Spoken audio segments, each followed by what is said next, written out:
नमस्कार. महाराष्ट्राच्या पुढारीमध्ये आपले सर्वांचे सहर्ष स्वागत आहे.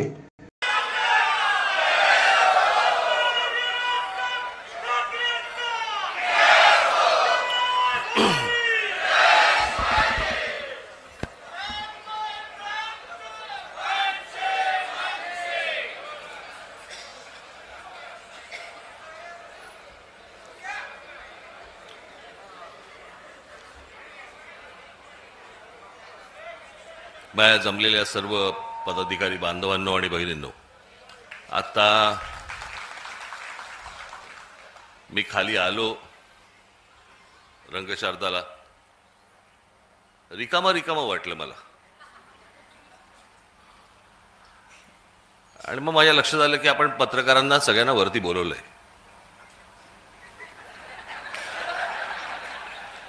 खाली कोणीच नव्हतं.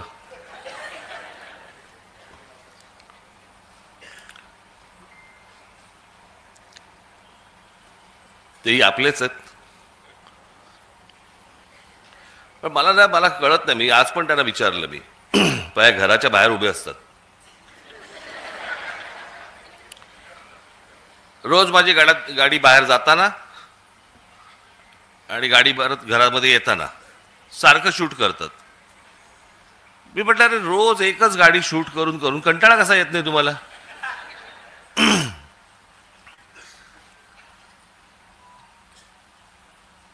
बरं, आज आमची तिकडे ती यशवंतराव चव्हाणला आमची बैठक होती. मवियाचे सगळे इतर नेते होते आणि आम्ही होतो. बाहेर पडताना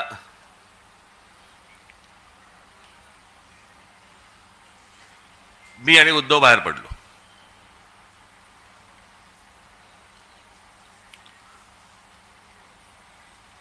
मी त्यांना विचारणार होतो, तिकडे जे सगळे कॅमेरावाले होते त्यांना विचारणार होतो, कारण परत परत सुरू करणार 11वी भेट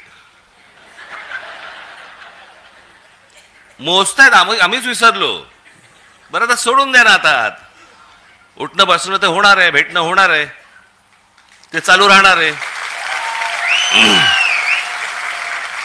मोजताय कसले? 9वी भेट, 10वी भेट, आणि ते किती वेळा दाखवणार? मलाच कंटाळा आला तर लोकांना किती कंटाळा येत असेल?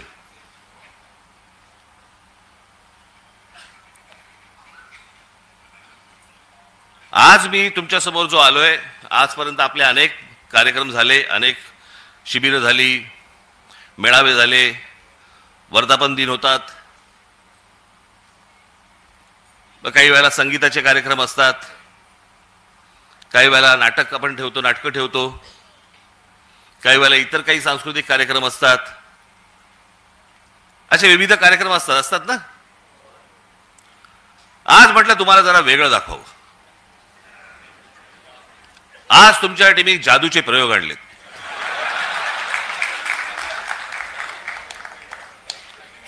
मी म्हटलं जरा जादूचे प्रयोग वगैरे जरा बघायला तुम्हाला पण मजा येईल.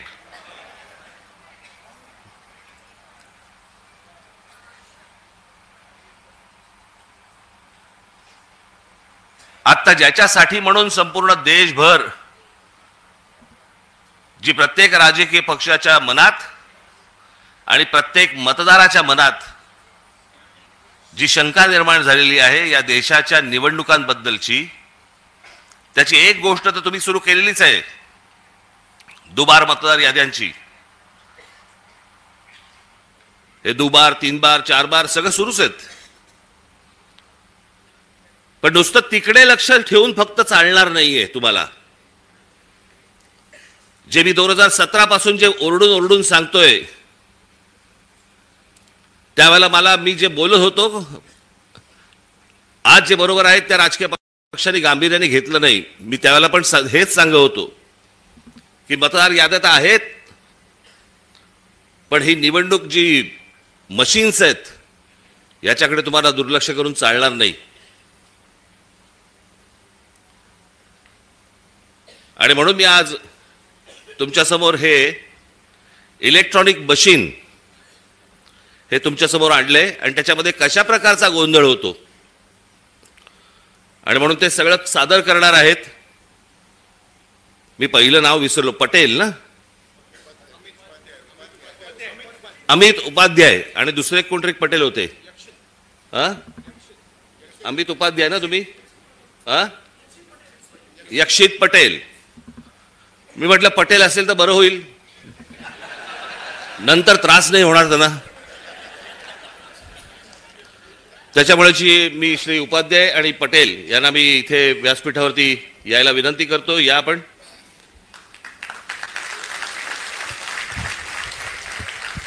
आणि आज संपूर्ण महाराष्ट्राचा सर्व पत्रकार मीडिया इथे आहे.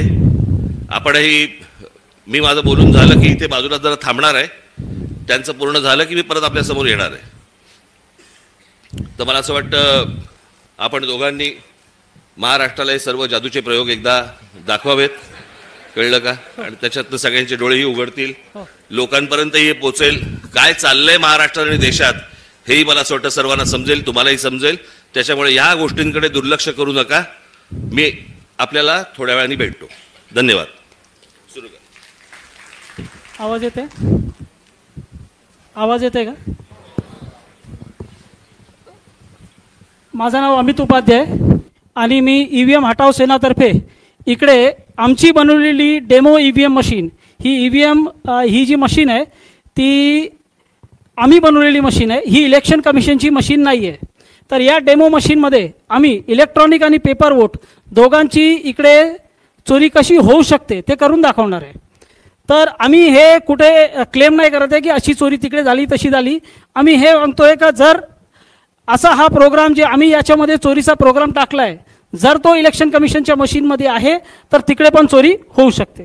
तर ही मशीन जी आहे ती राहुल चिमनभाई मेहता यांनी बनवलेली आहे आणि त्यांचा जो क्वालिफिकेशन आहे ते दिल्ली IIT पासून पासआउट सॉफ्टवेअर इंजिनियर आहेत आणि त्यानंतर जाऊन त्यांनी US मध्ये कम्प्युटर सायन्समध्ये मोठी डिग्री घेतली आहे. त्यांना ही चोरी जेव्हा समजली त्यावेळी हे डेमो मशीन त्यांनी बनवली आणि या डेमो मशीनमध्ये आता आम्ही थेट काम चालू करू आणि आपण काय चोरी कशी होऊ शकते ते बघू. आता हे डेमो चालू करण्याचा अगोदर हा आपला VVPAT आहे. VVPAT म्हणजे ज्याच्यामध्ये आपल्याला पावती दिसते. हा बॅलेट युनिट आणि कंट्रोल युनिट आहे. बॅलेट म्हणजे जिकडे आपण बटन दाबतो आणि कंट्रोल युनिट म्हणजे ज्याच्यामध्ये इलेक्ट्रॉनिक वोट जाऊन सेव्ह होतात. तर आपण इकडे चालू करू पहिला प्रकार. तर आपण बघू शकता बॅलेट युनिटमध्ये, मी कॅमेरामॅनला रिक्वेस्ट करणार का इकडे बघा, याच्यावर थोडं झूम केलं तर आता आपल्याला काय दिसतं, इकडे 3 कॅन्डिडेट्स आहेत. एक आपला सफरचंद आहे, केळा आहे आणि कलिंगड आहे. आणि आपण आता डायरेक्ट वोटिंगला लागू.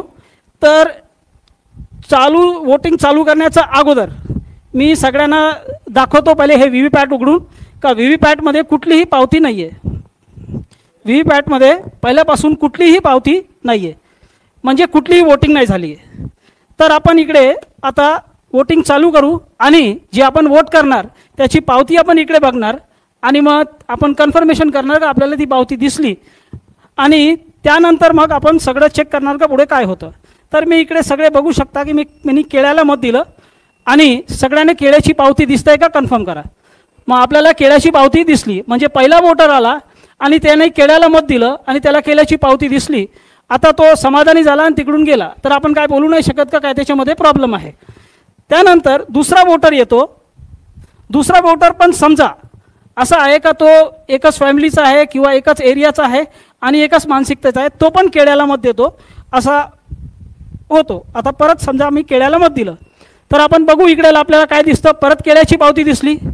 या प्रकारे 2 वोटर आले, दोघांनी केळ्याला मत दिलं आणि केळ्याची पावती पण बघितली.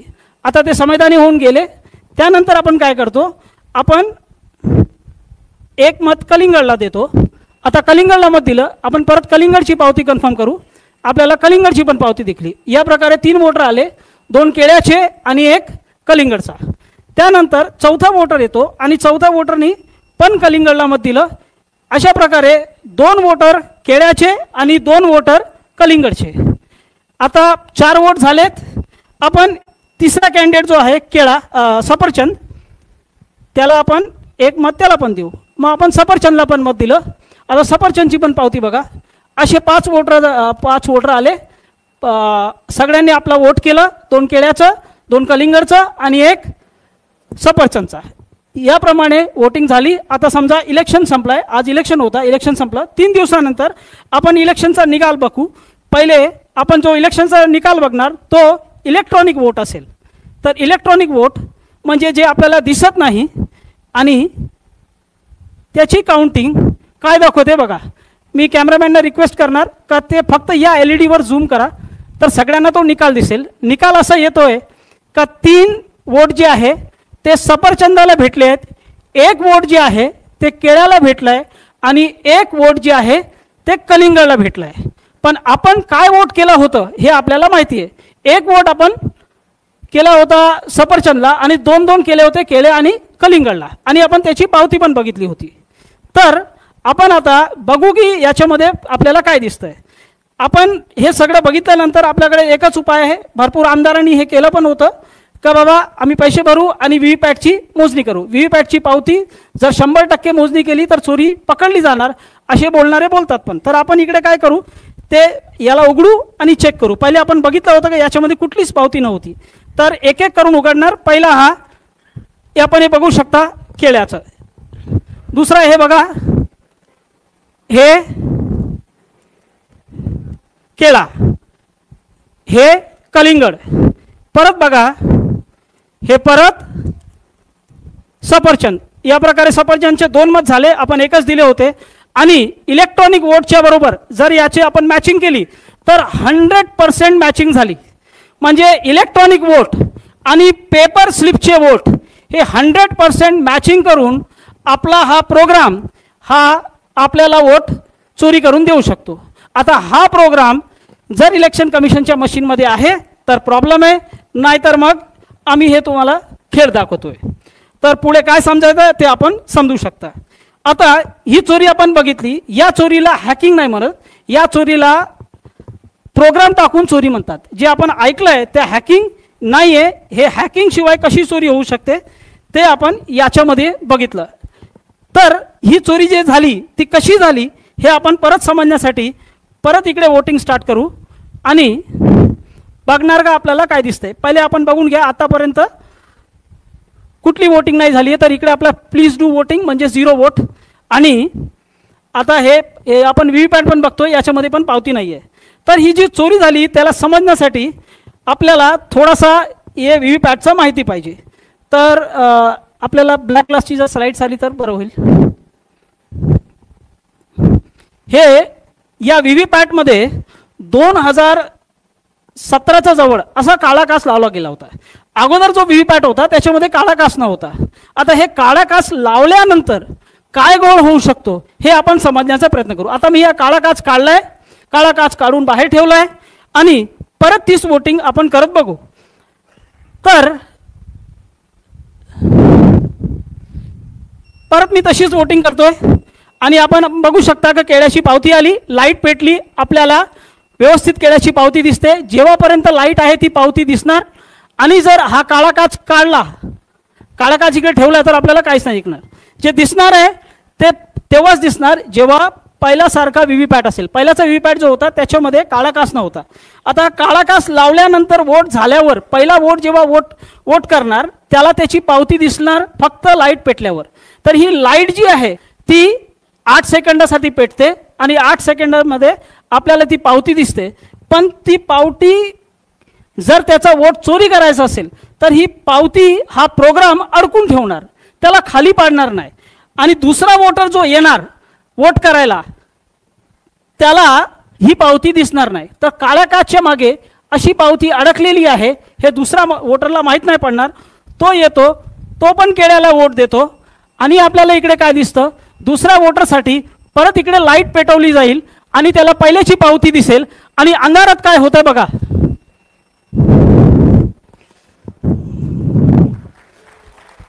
अंधारात काय होत आहे का त्यांनी सफरचंद मारला. मग हा जो कॉम्बिनेशन आहे चोरीचा त्या कॉम्बिनेशनसाठी हा काळा काच पाहिजे. लाईटची अवधी पहिले 15 सेकंड होती, त्याला 2017च्या वेळी कधीतरी 8 सेकंड केली गेली आणि हा काळा काच लावला.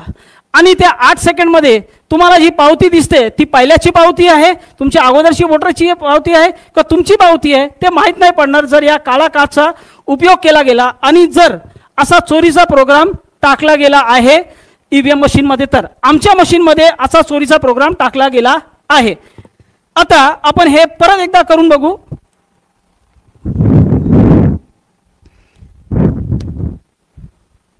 मी आता इकडे कलिंगडला मत देतोय. सगळ्यांनी पावती बघा. कलिंगडची पावती आपल्याला दिसली. लाईट पेटली. जेव्हापर्यंत लाईट पेटत आहे तेव्हापर्यंत दिसणार. एकदा लाईट बंद झाली का आपल्याला काय पावती दिसणार नाही. पण इकडे बघा, प्रोग्रामला मत चोरी करायचं आहे म्हणून त्यांनी काय केलंय, पावती अडकून ठेवली आहे. आता इकडे अडकलेली ही पावती जी आहे ते काळ्या काचच्या मागे दुसऱ्या वोटरला दिसणार नाही. आता दुसरा वोटर येतो आणि समजा त्यांनी कलिंगडला मत केलं. आता कलिंगडला मत केल्यावर काय दिसतंय, त्याला पहिल्याची पावती दिसते. काळ्या काचच्या मागे व्यवस्थित पावती दिसेल. अंधार झाला. एकदा अंधार झाल्यावर बघा तो काय करतो. तर हा काळा काच जो प्रोग्राम आहे तो प्रोग्राम वोट चोरी करणार आणि हा जो काळा काच आहे ती चोरी लपवणार. पहिल्याची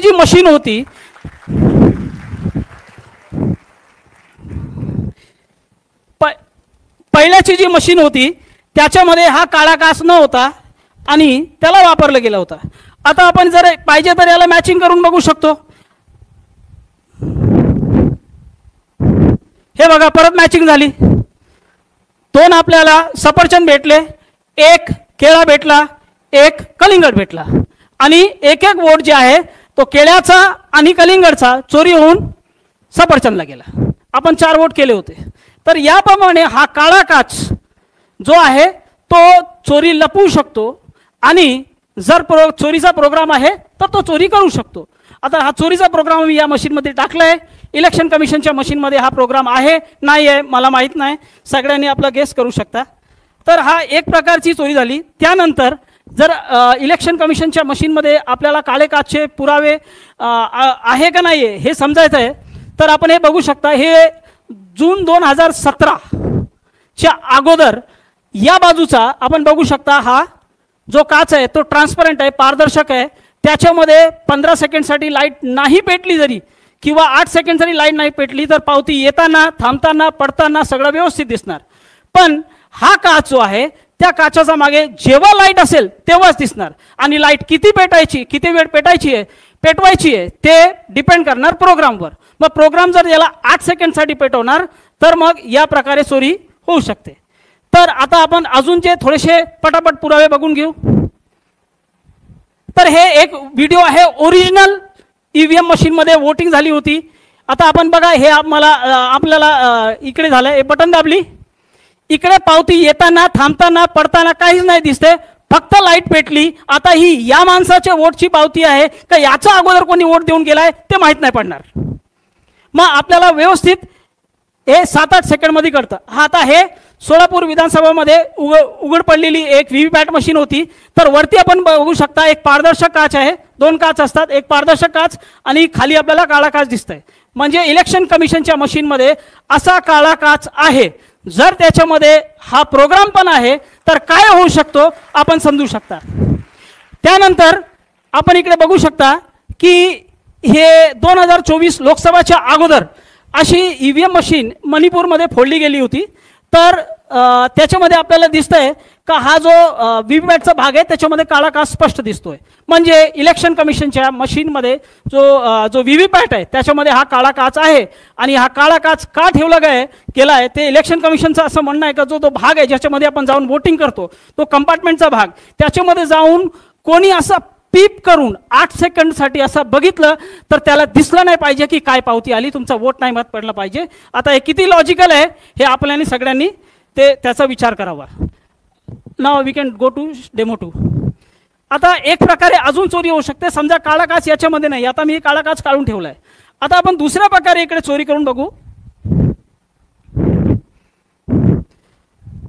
आपण मॉल वगैरे मध्ये जातो, तिकडे मॉलमध्ये गेल्यावर जर आपण तिकडे जे नल वगैरे असतात त्याच्याखाली हात टाकलं का आपोआप तिकडे पाणी पडतो.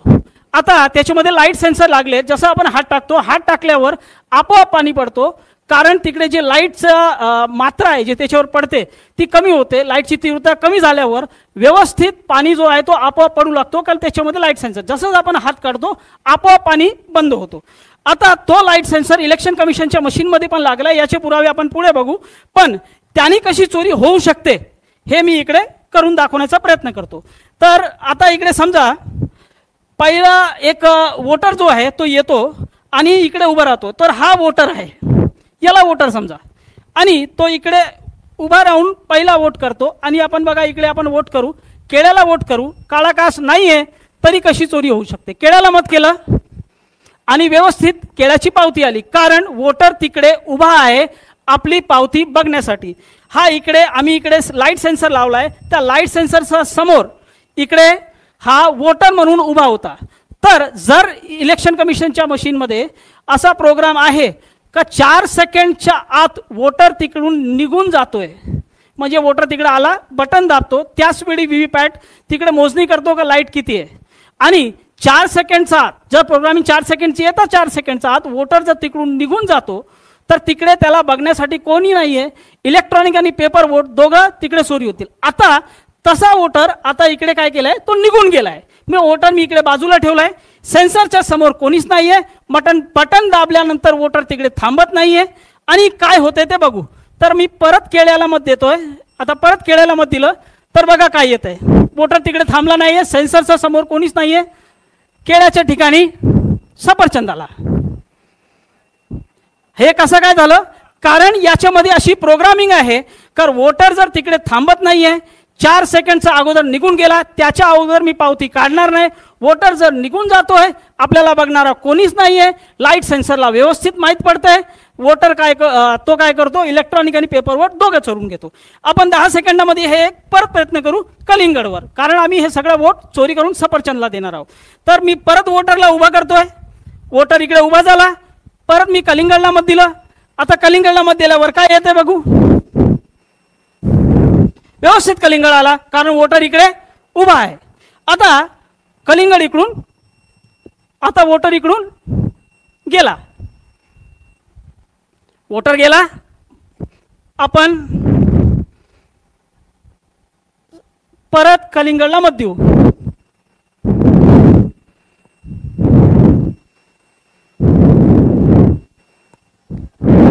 सफरचंद.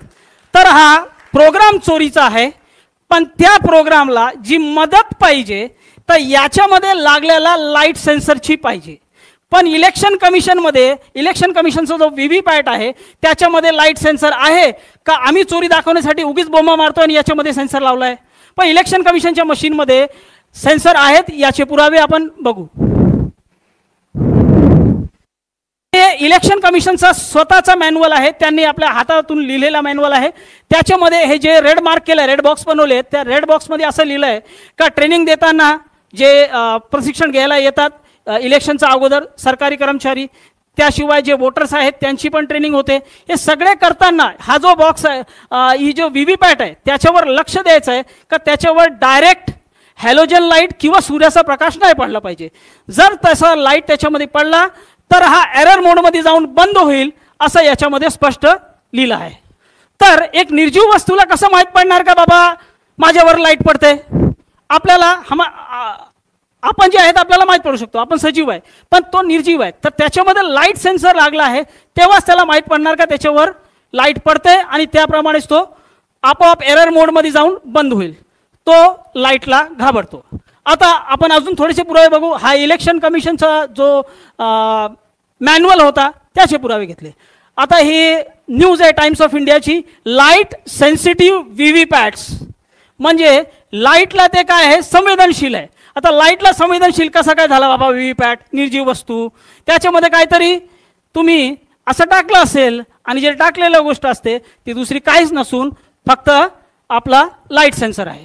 तर लाईट सेन्सर त्याच्यामध्ये आहे, आणि लाईट सेन्सर जर आहे नाही ते तर नक्की एक आहे, पण जर चोरीचा प्रोग्राम पण त्याच्यासोबत आहे तर अशा प्रकारे ही चोरी होऊ शकते. हे 2 प्रकार झाले, त्याशिवाय अजून प्रकार शक्य आहे, पण त्याचा डेमो आम्ही दाखवू शकत नाही. आणि त्याचे जे हार्डवेअर जर त्याच्यामध्ये असतील तर अजून प्रकारे चोरी होऊ शकते. तर ते आपण आता काय त्याच्यावर बोलत नाही.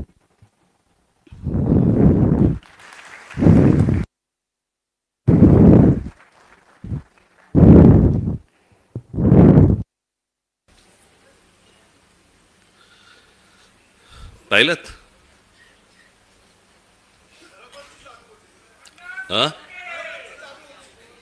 काय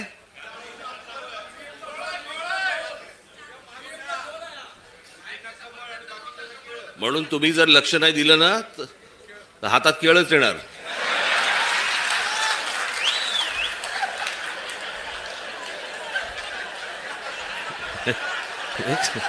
एक सांगितलं तुम्हाला,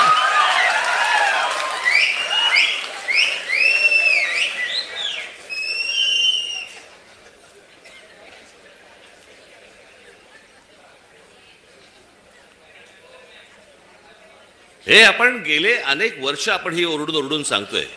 मी मागे पण आता आपलं ज्याला शिबिर झालं त्यावेळेला पण मी म्हटलं, लोक आपल्याला सांगतायत की राज ठाकरेंच्या सभांना गर्दी होते पण मतांमध्ये ते येत नाही. कारण हे जे गेल्या 10-12 वर्षात जे सुरू झालंय, लोक आपल्याला मतदान करतायत,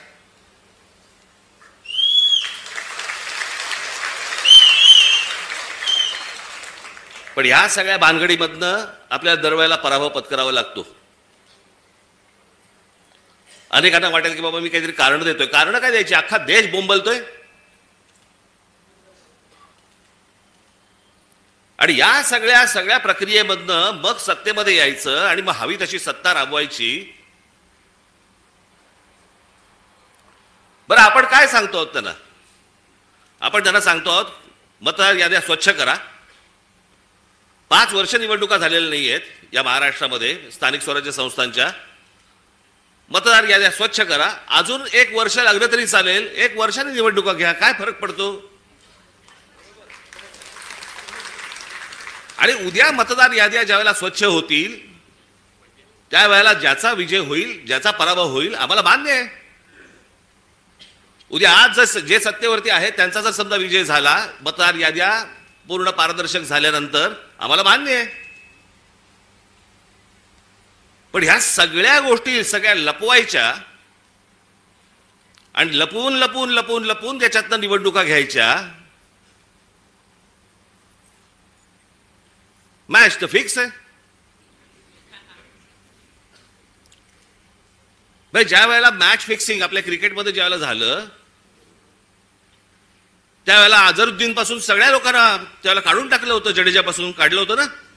इथे कोणालाच काढत नाहीत.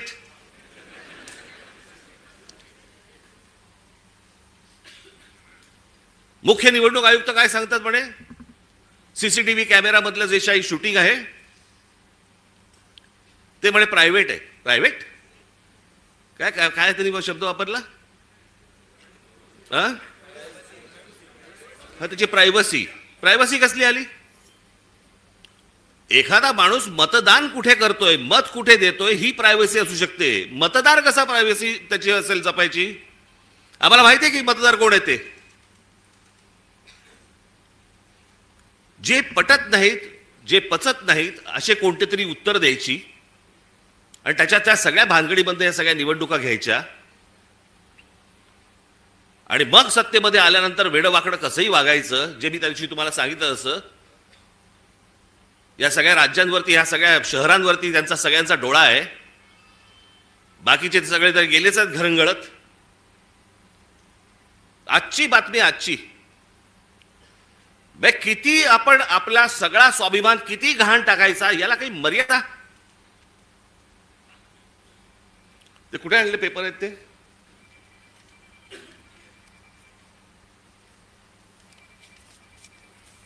म्हणजे हा मनात ह्यांचा विचार येतो कसा? ही आजची टाइम्स ऑफ इंडियाची बातमी आहे, इंडियन एक्सप्रेसची बातमी आहे आणि मला असं वाटतं ती कुठचा दुसरा वर्तमानपत्र, दिव्य मराठी. बाकीच्या वर्तमानपत्रामध्ये मी शोधत होतो पण त्याचा GR देखील आलाय. आणि हे एकनाथ शिंदेचं खातं. काय करतायत हे जर ऐकाल ना, नाही तुमची तळपायाची आग मस्तकात गेली तर सांगा मला.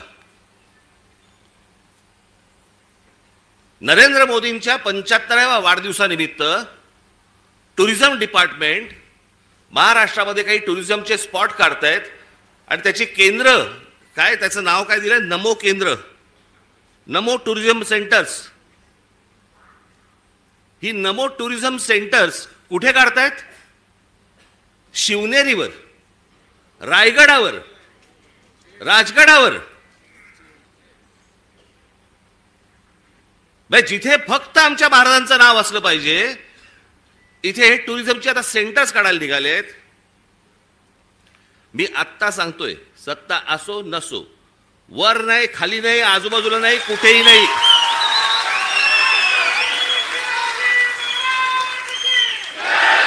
उभं केलं की फोडून टाकणार.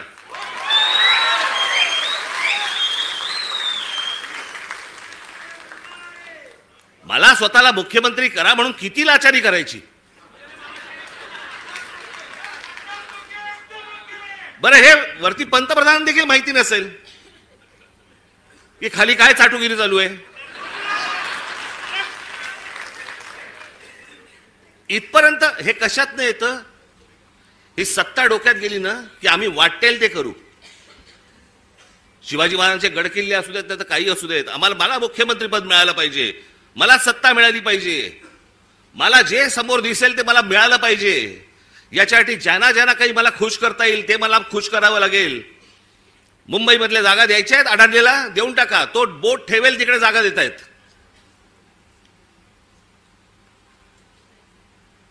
हे सगळं येतं सत्तेतून, सत्ता येते याच्यातून. म्हणून तुम्हाला बारीक लक्ष ठेवायला लागणार आहे. आणि याच्यासाठी म्हणून तो आपला उद्याचा 1 तारखेचा आपण मोर्चा काढतो आहोत. दणदणीत मोर्चा झाला पाहिजे, दिल्लीपर्यंत कळलं पाहिजे महाराष्ट्रामध्ये काय आग पेटली ती.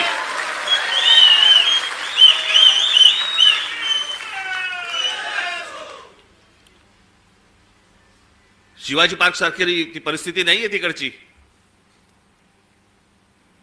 त्याच्यामुळे तिकडे बसेस किती तिकडे जाऊ शकतात वगैरे मला माहिती नाहीये. पण तुम्हाला, माझ्या खास करून माझ्या महाराष्ट्र सैनिकांना, मी आज हे आमचे चॅनलचे सगळे बांधव भगिनी आले त्यांच्या मार्फत मी माझ्या सर्व महाराष्ट्रातल्या सर्व मतदारांना, माझ्या महाराष्ट्र सैनिकांना सर्वांना मी सांगतोय की या मोर्चात सामील व्हा.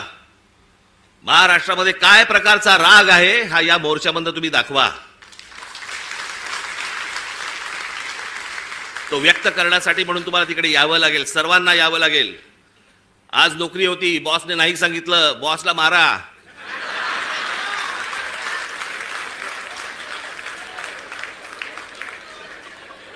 शनिवार पुरता 1 मत त्याच्या गालावर द्या.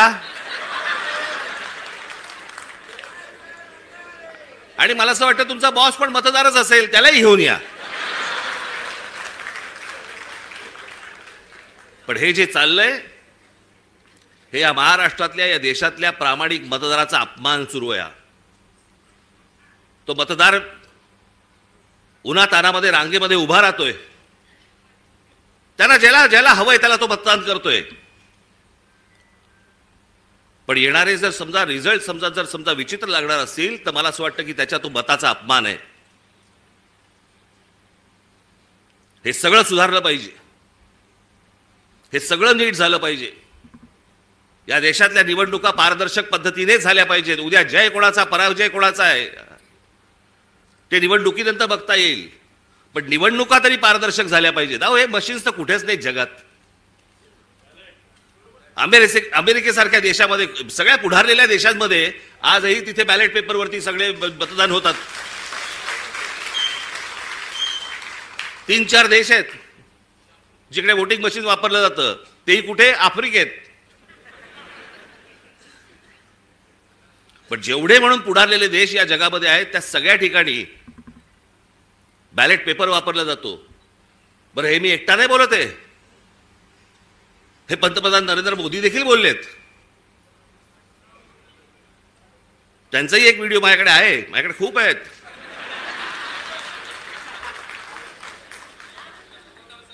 पण मला असं वाटतं की ही गोष्ट तुम्ही सर्वांनी गांभीर्याने घेणं गरजेचं आहे.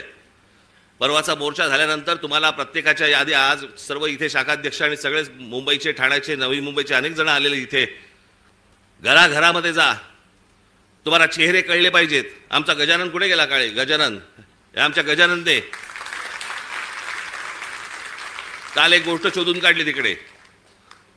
नवी मुंबई महानगरपालिकेचे आयुक्तांच्या बंगल्यावरती आयुक्ताच्या बंगल्यावरती 550 मतदारांची नोंदणी आहे. नवी मुंबई महानगरपालिकेच्या आयुक्ताच्या बंगल्यावर. तुझ्या इकडेच का काय? आता मला आठवत नाही, मला परवा दिवशी कुठेतरी एकाचा पत्ता सुलभ शौचालयाचा आहे. चला बसला असताना सही घेतली काय?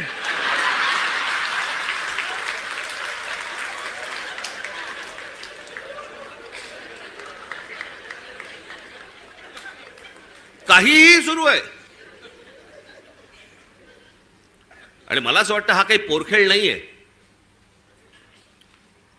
हा आमच्या सर्वांच्या आयुष्यातली प्रत्येकाची 5-5 वर्ष जात आहेत. मी नेहमी सांगत आलो, माझा पुनर्जन्मावरती विश्वास नाहीये. या जन्मामध्ये ज्या काही गोष्टी आहेत तुमच्या, या महाराष्ट्राचं भलं झालं पाहिजे, या महाराष्ट्राचं काही चांगलं झालं पाहिजे, याच्यासाठी म्हणून मी स्वप्न पाहतोय, तुम्ही स्वप्न पाहतात. आणि त्या स्वप्नांची जर राख रांगोळी जर समजा ही मशीन्स करणार असतील, काय उपयोग आहे निवडणुकांना? आणि म्हणून मला तुम्हाला फक्त सांगायचं आहे की परवाच्या मोर्चाला दणदणीतपणे तुम्ही याच, पण त्याच्यानंतर घराघरामध्ये जाऊन तुम्हाला चेहरे कळले पाहिजेत, कोण मतदार आहेत, कोण उतरतायत, कोण जात आहेत. हे प्रत्येक ठिकाणी जे सगळे दुबार बिबार भरलेत, हे सगळे नष्ट केले पाहिजेत. आणि अत्यंत चांगल्या पद्धतीने या महाराष्ट्रामध्ये निवडणुका झाल्या पाहिजेत. बाकीच्या ज्या काही कायदेशीर ज्या काही गोष्टी करायच्या आहेत त्या चालू आहेत, ते करणं सुरूच आहे.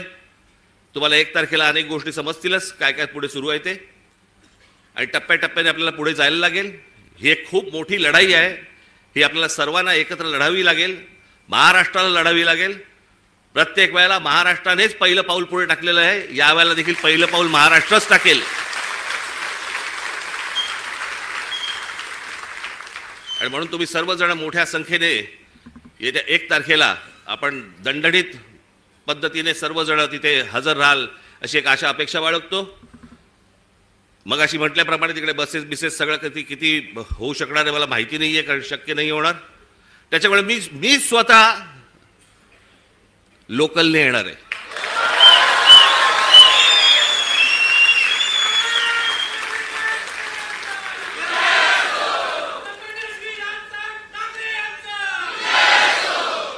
मागे एकदा मी डोंबिवलीवरनं आलो होतो. जातानाच मला, मी खूप वर्ष झाली त्याला, बरीच वर्ष झाली त्याला, 3-3.5 तास लागले मला डोंबिवलीला पोहोचायला. गचा गचा गचा गचा गचा चालू आहे आपलं तिकडे त्या खड्ड्यामधनं. ट्रॅफिक जॅम, तो सगळा तो तुमचा शिळफाटा. तिथे पोहोचलं की तो शिळफाटा फाट्यावरच मारतो.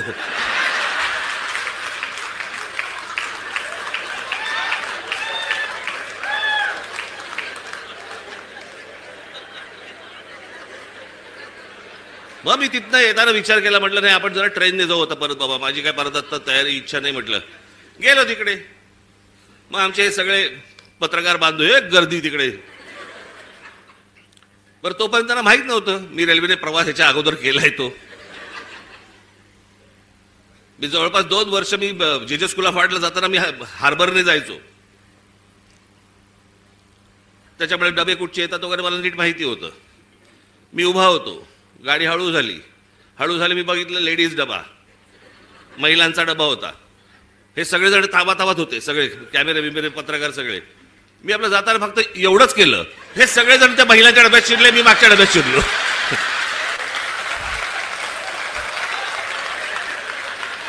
मी काहीच नाही केलं, मी फक्त एवढंच केलं ना. हे सगळेजण त्या डब्यामध्ये शिरले, मी पुढच्या डब्यामध्ये. आणि मग त्या जाळ्या होत्या, जाळ्यांमधनं शूट करत बसले मला सगळे.